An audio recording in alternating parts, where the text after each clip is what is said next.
Hello friend, welcome to my garage.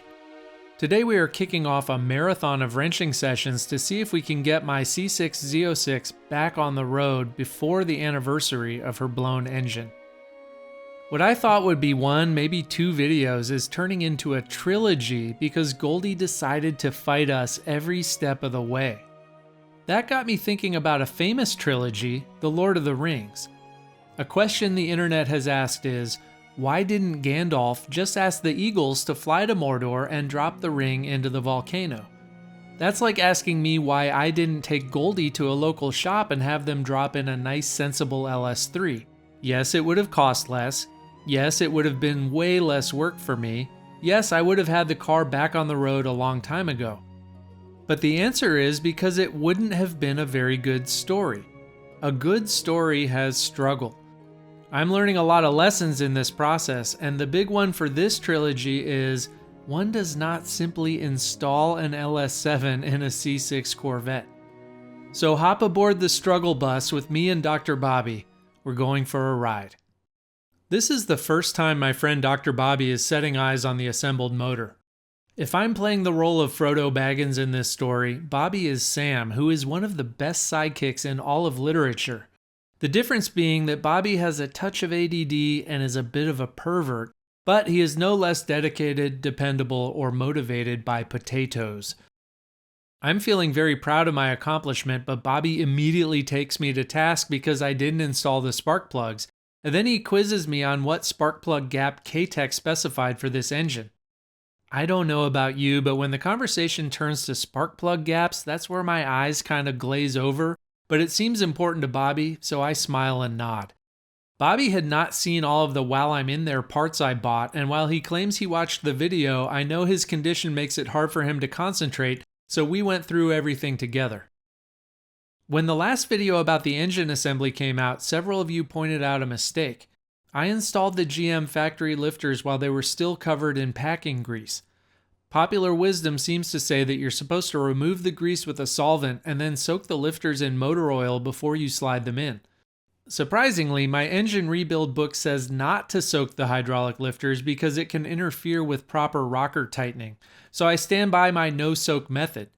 Whichever method you decide to go with, I doubt your engine is going to explode because of it, but that way of thinking is exactly what got me into this mess in the first place, so take everything I say with a big grain of salt. The most interesting parts in my stack are the Alima-Vibe motor mounts and the S-Series twin disc clutch from Monster, and it just so happens that those are the things we're going to be installing in this video. The next morning, I meet Bobby at what he refers to as an undisclosed location where I am given access to a real parts washer for the first time. While I've previously cleaned most of my old parts at home, I want to make sure my dry sump oil lines are free of debris because new ones are on back order and would have cost over $200. Maybe the parts I washed just aren't dirty enough, but this was not the night and day transformation I was hoping for. Perhaps I need to try walnut shell blasting, or even better, dry ice blasting, which I just learned about. Actually, if I had a dry ice blaster set up, you probably wouldn't see me again for several weeks. Then again, given how much trouble I had with this air hose reel, maybe it's best to keep me away from the professional shop equipment.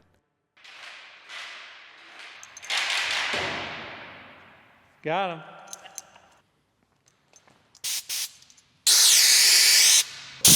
Jesus. Oh no, I can't let them see my bald spot.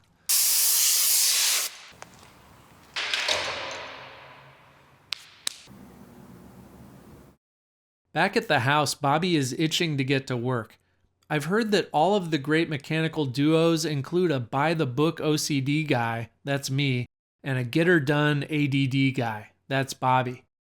I like to think that we complement each other pretty well, and I need Bobby because I'm almost certain that if I was left to my own devices, we would never hit this deadline. I have one request.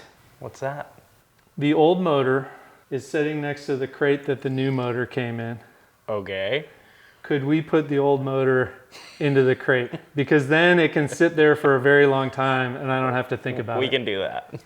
My OCD will be satisfied. It's just light enough where we can just deadlift it. You think we can? See, I never would have thought about that. It might not surprise you to learn that I was a Boy Scout, and one of the things a Scout strives for, according to the Scout law, is to be clean.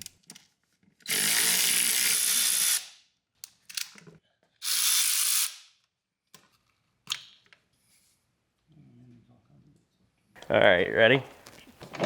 1, 2, 3. Sorry, I hit the corner. There we go.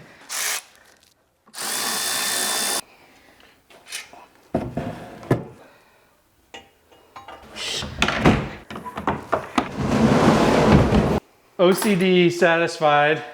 Okay. What's the first step? Getting it off this enormous engine stand. I'm sorry if you feel inadequate next to my 1,500 pound rated engine stand. Just gonna move this so I don't knock it over. Ready? 3, 2.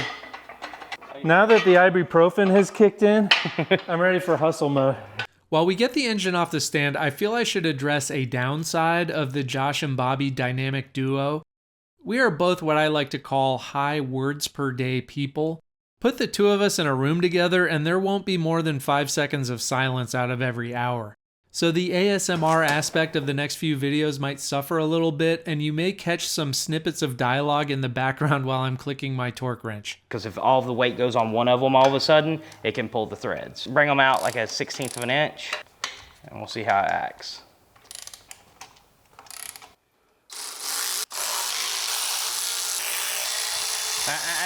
Okay, sorry, I didn't. Let's go ahead and get some of the small pieces on here. Your sensors. What's wrong, Bobby? I didn't pay attention because I was in a hurry. I don't see your knock sensors. Did you take them off the engine already?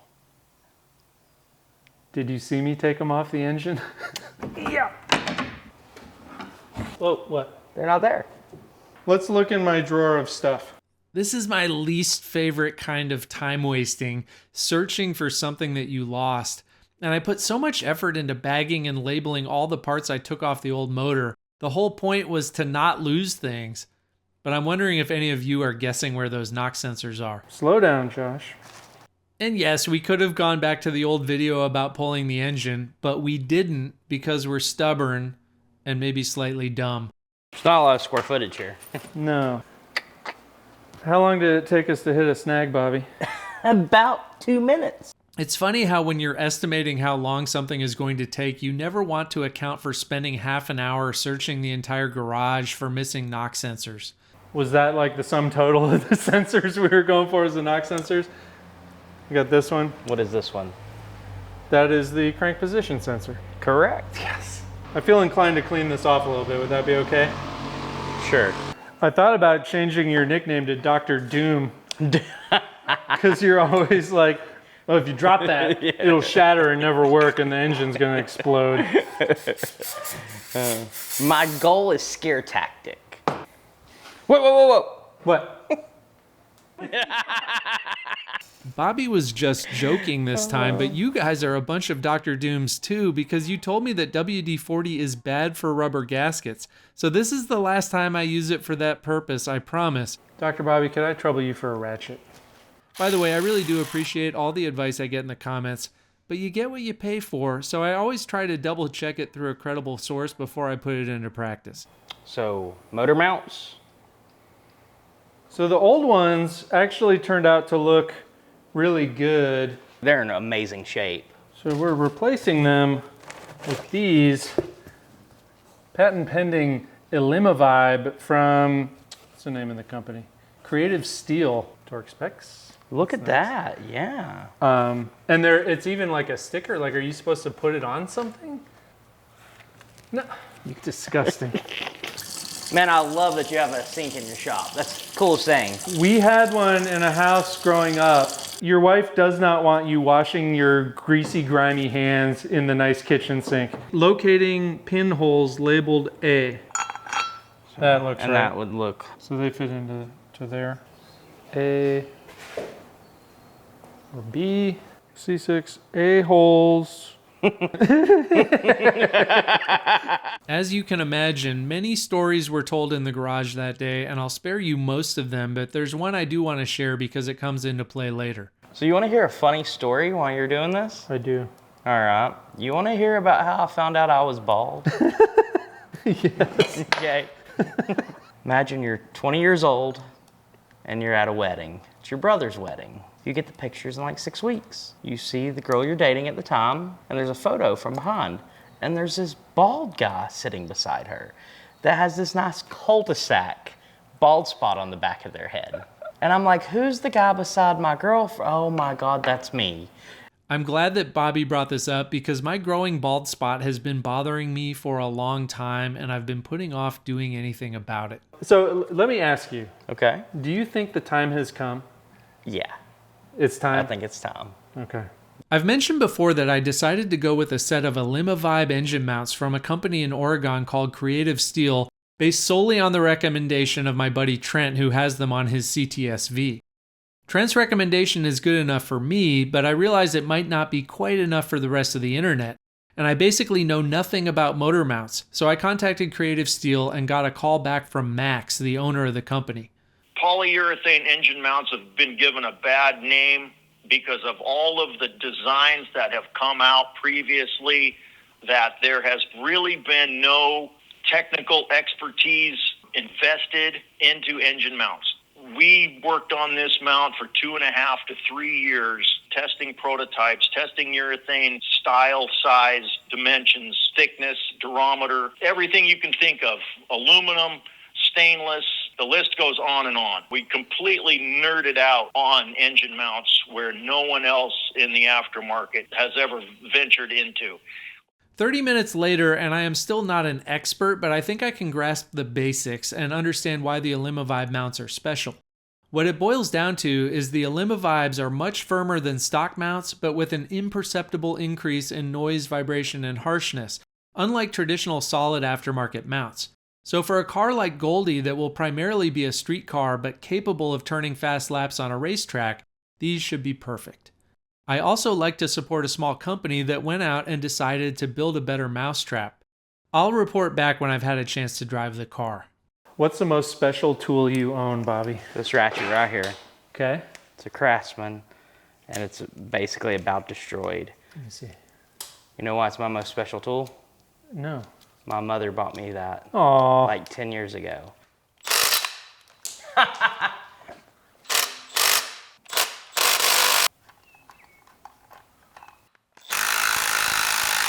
So now you'll torque it to 65 foot-pound. 65.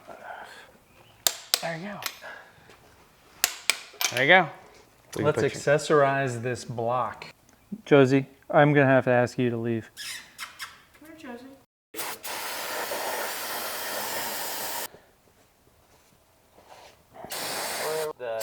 He got touched in the wrong. I just caught a brake cleaner in the eye. Oh, that feels great.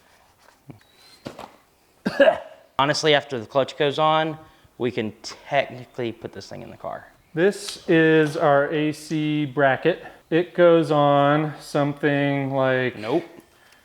Nope. Nope. Nope. Nope. There you go. First try. Yeah. One little aside as we get the AC bracket installed, my lovely wife Nicole theorized that maybe a lot of you aren't subscribing to the channel because you're watching on a television where it's harder to get to the subscribe button than it is on other devices. And I think she might be right. 44% of my watch time comes from televisions. But guys, subscribing on a TV is as easy as 7 quick button presses. Up, up, right, right, enter, enter, back. That's 4 presses less than the Contra cheat code from the old Nintendo days.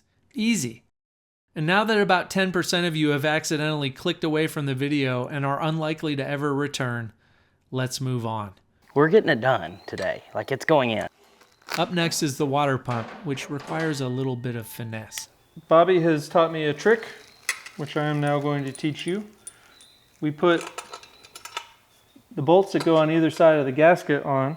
We put the gasket over the bolts, keeping in mind that it's not tight, so you kind of have to keep the whole apparatus level. This also has the added benefit of helping you get your gaskets kind of oriented properly. And now we can simply place it against the block I assume there is a torque spec for these since there are gaskets involved. Sure. Oh, lost our gasket. Which Yep. makes sense. Okay. And I don't know about you, but I always add 10 foot-pounds for good measure. Oh yeah, the smaller the bolt, the more the torque. It's an M6, it needs at least 15 foot-pound more. What's next?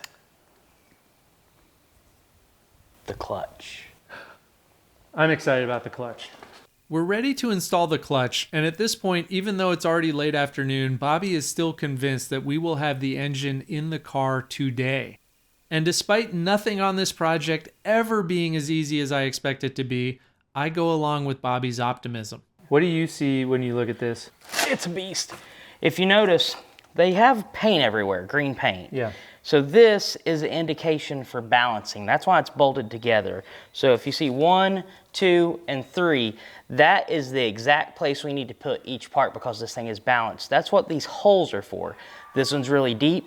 This one's really shallow. It's like balancing a crank. First step, we gotta break this thing apart, mount the flywheel, then mount the clutch setup. Pressure plate bolts are torqued in 3 phases, 20, 40, 52.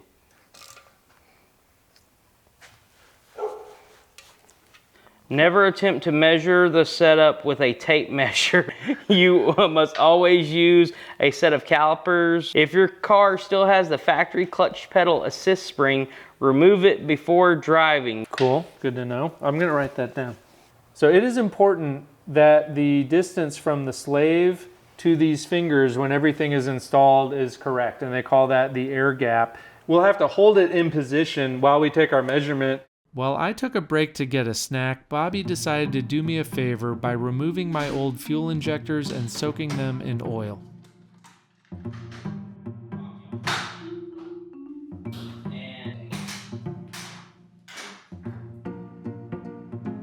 That was perfect.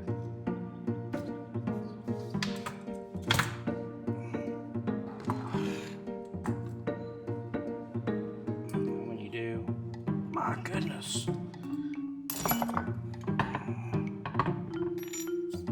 Let's see if we can find.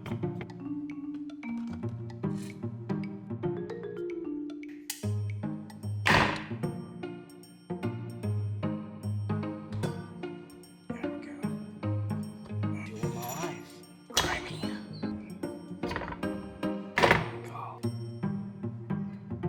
I'll request him to get some new injector O-rings as well. There we go. And I didn't realize there was so much fuel still in this rail.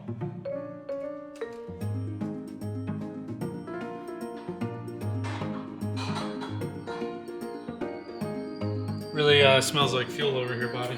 You know. I'll leave you alone for like 1 minute. Oh, you gonna hear something funny? I don't know. So, I grabbed the ladder to go up there, set up the camera, walk up there, get it, and I guess it had pressure from the heat. When I brought it down, it sprayed right in my face. So we need to get the clutch separated from the flywheel, alignment tool in, flip it over, and then we can lift the flywheel off. There you go. Okay, so the flywheel should just come off now? Yep. I'm gonna give it a little push. See these pins right here? Yeah. Hold these. You want to assist? Well, it's gonna ride on this. Oh, I see. We got problem children here. You're good, I got it. It's not going anywhere. We're gonna have to beat anybody? No beatings required. Hugs were required. And these you have to be careful on. You round it off, you're screwed. Yeah, we're not getting a lot of bite on these. No. These are machined down factory ones, it looks like. You see that? 10.9 though, so they're a very heavy grade. They're strong. They did recommend red Loctite as well. Say this thing gets over revved once, it can vibrate these loose and the bolts will come out and beat the crap out of the crank. I like when Bobby tells me ghost stories. Ooh, playing the wind chimes. Yeah. A little tuning fork action. Where do we start at? I don't know, I told you 3 times. 20? No? 20. No. Is where we're starting. We're not starting at 20. I'm starting Unless at you 20. want to screw it up. Screw it up then. It ain't mine. Where do we start? 15. 15. Oh, jeez. Yeah. Can you imagine if we started at 20? Make sure you're square. Put a lot of pressure on the head. Yep, there you go. There you go. What's the next one? 60. No. 70. 37. 90. Yeah. 37. It doesn't matter. Newton 40's meters. fine. No, this pounds. I've been doing Oh. Yep, time to hold the crank. Ready?